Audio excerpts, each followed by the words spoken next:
This lecture 9a, we will start our study of the central problem of statistics, which is to learn about causation. Conventional courses in statistics pay little attention to this for reasons described by Judea Pearl in his Book of Why. Modern statistics actually originated as a search for causality, but for various reasons, the founding fathers of statistics made mistakes which led them to ignore and disregard causality. Originally, the effort of Galton and Pearson and Fisher, who were all eugenicists, they were trying to study the effect of race on, and they were trying to study how much inheritance of qualities of fathers goes through to the sons. But their results were disappointing, and they found that they could not disentangle the causes from the correlations, and ultimately they gave up on studying causation, and they said that all we can study is correlations.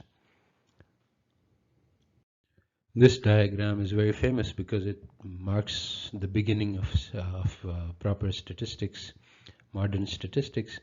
This is Pearson's data set of about 1078 pairs of fathers and sons, and this records the height of the father against the height of the son, and this diagram is reproduced in many statistical textbooks for studying regression and correlation. And basically the goal of this diagram was to see to what extent the father's height is inherited by the son's height.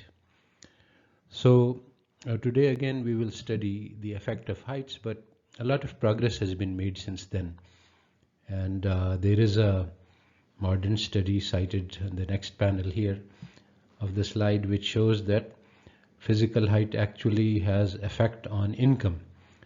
And but there is a causal mechanism. It's not just a collection of dots, a collection of data points. The authors say that people with high height have more self-confidence, and this leads to better leadership skills and better jobs and so on. So basically one has to study the causal mechanism through what happens in the real world. Why is there a relationship between height and income? For that you have to have a plausible real world explanation. For example, if we were to try to study statistically what is the effect of earnings on heights, the data analysis would look very similar, but in the real world context it makes no sense to think that the amount of money a person earns will have an effect on his height. So that would be ridiculous. But from the data point of view, correlations are symmetric. If heights are correlated with earnings, then earnings are correlated with heights, and you can make the argument in the backward direction as well. In this lecture, we will consider the effect of height on reading abilities using an artificial data sets.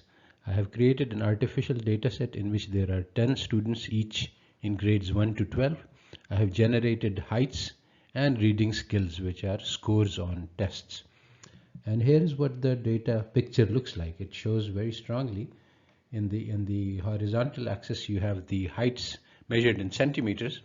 So the heights are going from 100 centimeters to 200 centimeters, and as the heights increase, the reading skill also increases. The reading skill is the score measured from 0 to 400, and the score goes up. So does this mean that the taller you are, the better you can read? This is what the data seems to suggest, but it doesn't seem very sensible. There is a very simple explanation for why heights are related to reading skills. This is data from grades 2 to 12. So as people grow older, their heights increase and also their reading ability increases. But there is no relationship between height and reading ability. And actually, artificial data I generated in a way that ensures that there is no connection. I generated the age using this formula in Excel, which basically assigns the grade is 1, so 12 times 4 plus 1 is 60. 12 times 5 is 60. So it starts the grade 1 at 60 and goes up to 72, and all of the students in grade 1 vary from not 60 but 3 before that, so I go to 57, and not 72 but 3 more than that, 75. So the students in grade 1 have ages in months from 57 to 75, and all of these ages are equally likely. So all of those months are equally likely. And similarly, in each grade you have 1 year and 3 months less and 3 months more, just to allow for some overlap. So the age of the students is generated directly from the grade. Then the height is generated as being 100 centimeters as a base, and then there is 7.5 centimeters added per grade.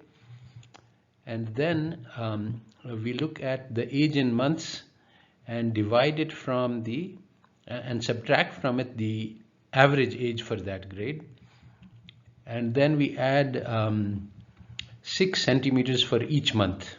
So basically when you enter, you are at 100, and then for each month that you are, if you enter at 60 months, then you are at 100, and at 61 months you are 100.6, and so on. So for each month you gain 0.6 centimeters until you get to the next grade. And then we add a random variable just to create some noise, because height is not so strictly determined by months. So some random variation is just a collection of random numbers that I add to make the pattern not so clear. So the height depends only on your age in months. And then I look at the reading skill, and I assign this reading skill to a score which is 25 points added for each grade. And then there is a random variation. A random variation, I take 10 times a random number, a normal random number, and then I multiply this by a factor which is log of 1 plus the grade. This factor becomes doesn't increase linearly with grades, because the difference between grade 11 and 12 is not the same as the difference between grade 1 and 2. So as you grow up, the differences become smaller, and that's what the log is supposed to do. So anyway, the reading skill depends only on the grade, and the height depends only on the age in months. So the pattern of causality is shown in this diagram. The grade and the age in months are closely related because you have 1 year of people inside a grade, and of course your age determines your grade, and your grade determines the age. The age causes the height, and the grade causes the reading skill. So this is the pattern. This pattern explains that the age is the common cause of height and reading skills. It is also called a confounder. So either the age in months or the grade, these are both confounding variables, and that's why the picture shows a strong relationship between heights and reading skills, but this picture is false and misleading. The real relationship is between the confounding variable and these two variables. So how can we solve for this? How can we solve this confounding problem? Well, basically, we have to. What happens is that as the age varies, height varies, and also the reading skill varies. So we prevent age from varying. So that's called controlling for grade or age. So here we look at the students in grade 3, and the students in grade 6, and the students in grade 9, and the students in grade 12 separately. So if you look at each separate cluster, then you will see that there is not much relationship between the height and the reading score. If you look at these dots, there is no, but if you look at the overall pattern of the dots, then it seems like there is, as heights increase, reading scores increase. But within each cluster, when you control for the grade, when you fix the grade, then there is no relationship. This is part of a general phenomena which is called ecological correlation. Ecological correlation happens when you look at the correlation in groups instead of at the individual level. We are not looking at the relationship between the score, reading score and height for each student. We are looking at all of the grades together. So this is the picture of the ecological correlation.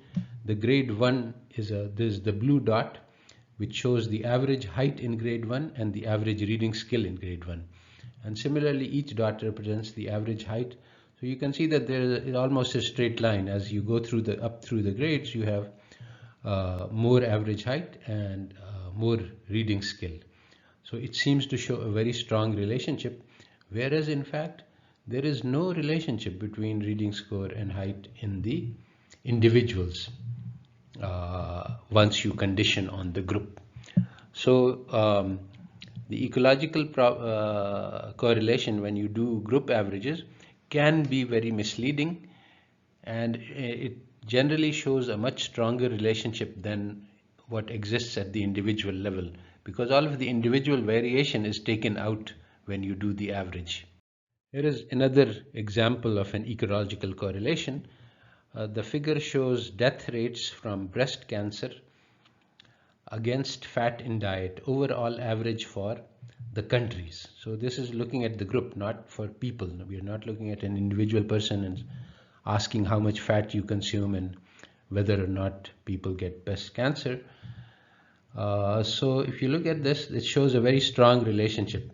As the fat intake per capita per day increases, the level of death rate from breast cancer also increases in these countries. So it seems like there is a correlation, and one might conclude that if you eat more fat, you will get breast cancer.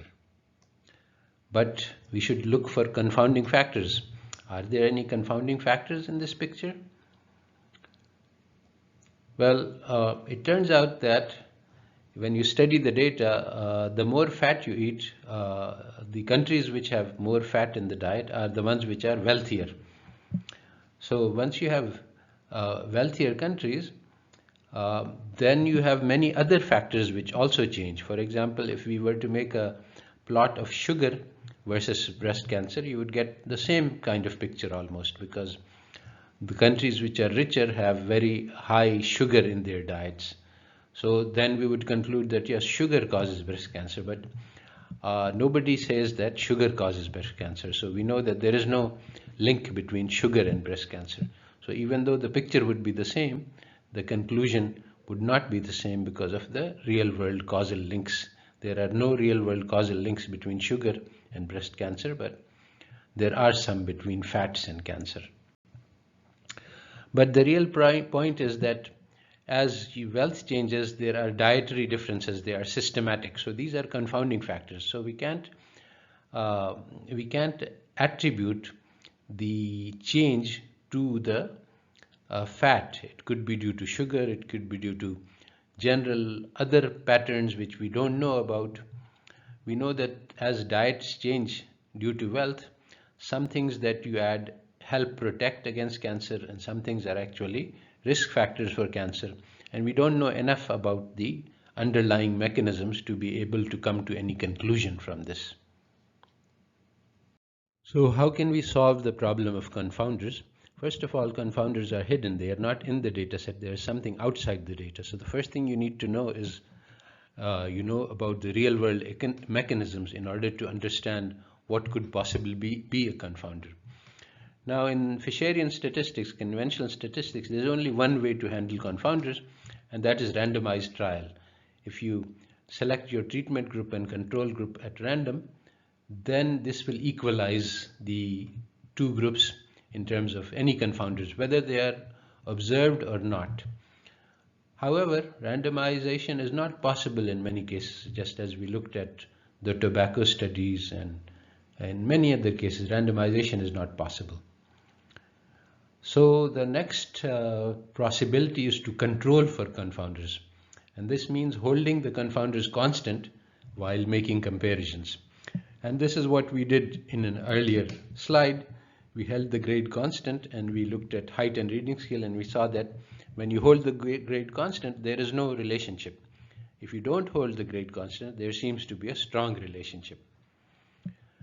Now, there is a method in conventional statistics to measure the partial correlation between two variables while holding constant a group of other variables.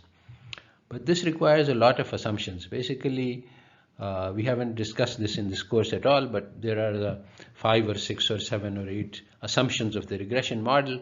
Once you make those assumptions, then you can run a regression of y on x and all of the confounders. And if this regression model is valid, then the coefficient you get on x is the partial correlation coefficient, which tells you whether or not x affects y. So the regression methodology can give you the partial correlation, the effect of x on y, while holding others constant. But the regression assumptions can fail for many different reasons. So this is not a very reliable method to find out, to control for confounders. So we have studied one method for holding the confounders constant. In the student graph, if we plot each grade separately, that holds the confounding variable of grade constant, and we get the right results. We look at the picture inside a grade and we see that there is no relationship between height and reading skill. Similarly, for the second example that we saw, if you look at the countries and if you examine them by wealth or by dietary patterns, and you hold that constant and put groups of countries according to their dietary patterns, then you will avoid the problem of confounding that exists in the first diagram. But this works if you have a large sample size, and within each constant group you have enough points that you can see a pattern. But if you have unbalanced samples, small sample size, and some subgroups have many numbers and others don't, this leads to problems. It's not so easy to see the patterns that are happening. So there is another strategy which works better in some situations, and this is called adjusting the variables for the confounders. So that's what I'm going to show. How do we adjust the height and reading skill for age, and how that can be used as a strategy to detect if age is a confounding variable. So I've given reading scores under the assumption that all of the children take the same reading test. So the students in higher grades will do better and the students in lower grades will do worse. But this is actually never done. We change the test itself. The higher grades get more difficult tests, and so it's hard to see what a student of grade 2 will do in a test meant for a student of grade 8. He will likely to get a 0. So it's not going to be.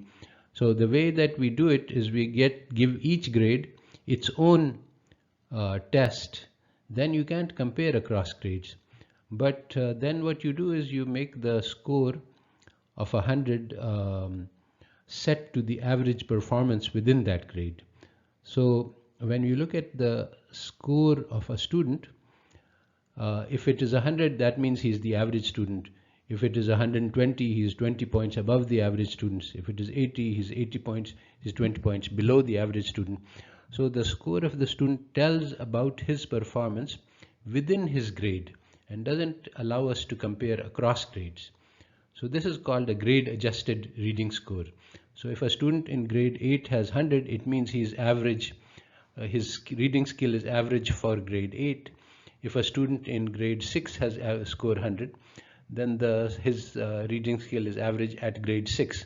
So the two scores 100, even though the numbers are the same, they reflect different levels of reading abilities which are adjusted for the grade. So this is called the grade adjusted reading score, and this is actually how we calculate scores in standardized tests across grades. Similarly, here's a chart which tells us about the age-adjusted height. This chart is actually used by pediatricians. We want to find out, suppose that we have a boy who is 150 centimeters.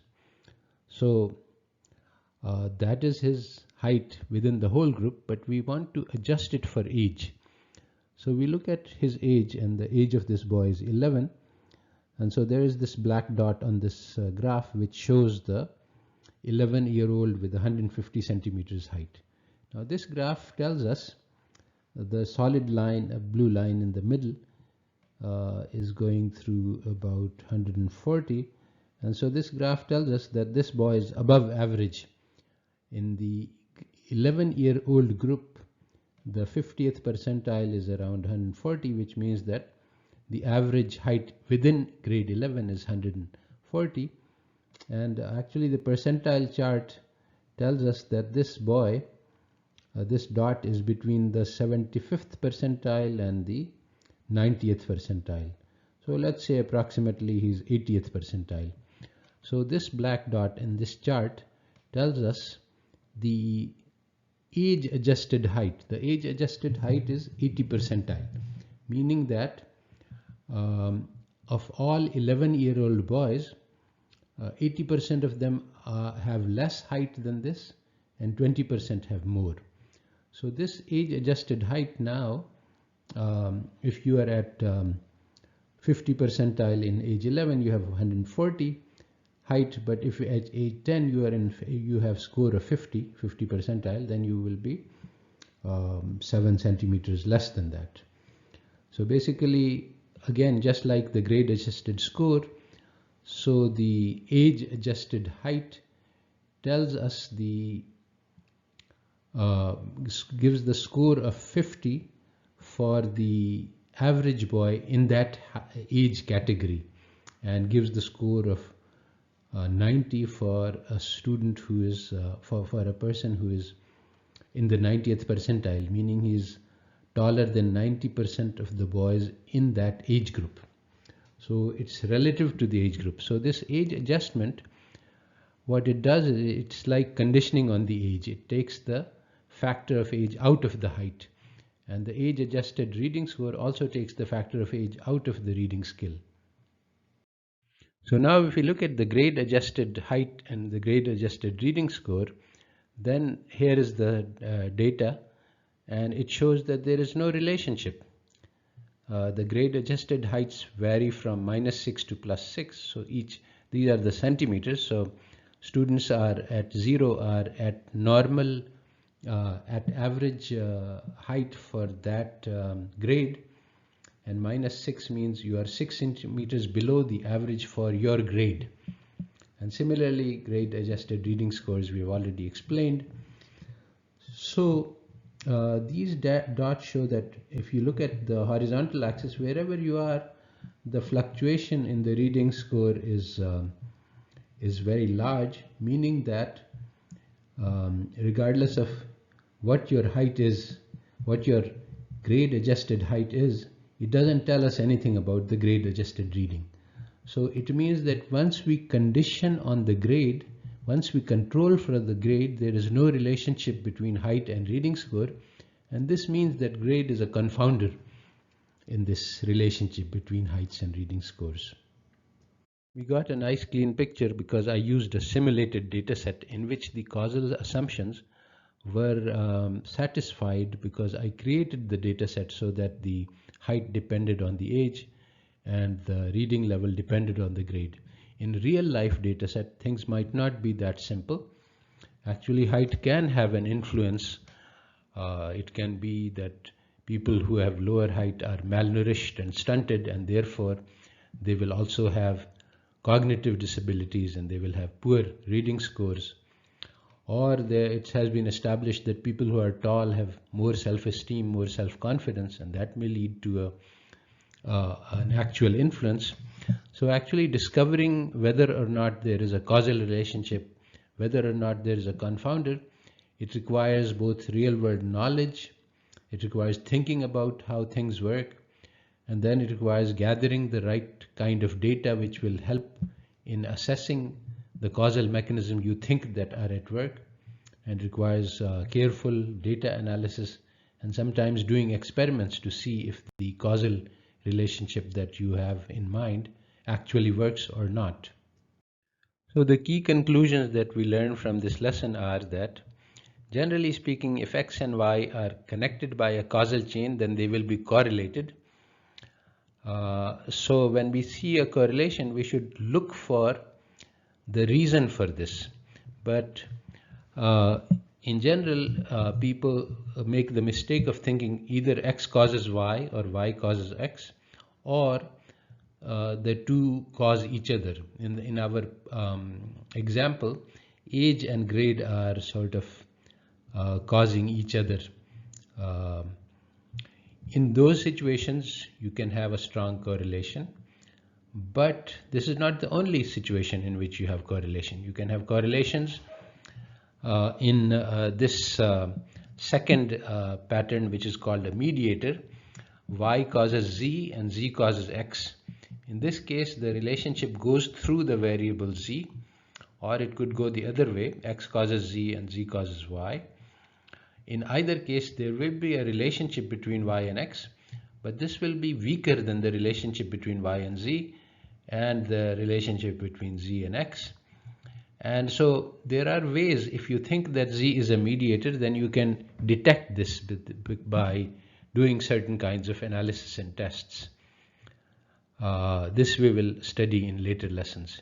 In this lesson, we looked at the common cause relationship. This is also called a fork. Z causes X and Z also causes Y. In this situation, changes in Z lead to changes in X and changes Y at the same time. So X and Y appear to be correlated, but the correlation is actually caused by the Z. It's the variation in Z that leads to, it's the common variation in Z which leads to the common pattern in X and Y.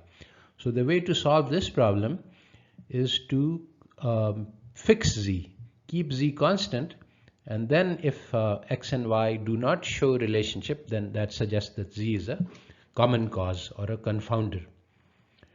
Third pattern of causality is called a collider.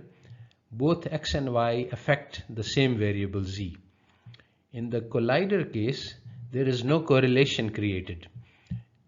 X happens independently, Z happens independently of X and Y, both happen independently of each other, and they both affect a common variable Z, but this does not create a relationship. This does not create a correlation. So basically, the job that we have to do is to detect causal relationships from the correlation. So this is the central problem of real statistics. Find out the hidden causal structures from the observed patterns of correlations. So we have studied in this lesson how we can do that if we know that Z is a common cause or a confounder. In this case, X and Y will appear to be correlated, but if we condition on Z, we can remove this correlation.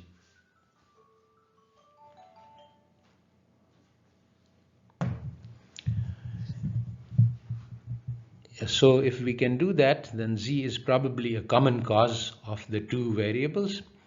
But how can we know that we cannot do this at the abstract level or the theoretical level just by numbers? When we are doing this, then we need to know what Z is, how it works in the real world. And but the thing is that this can be done without randomized controlled trials. We can control for confounders in a number of ways without actually doing randomized controlled trials. But what we need to know is the mechanisms which work in the real world.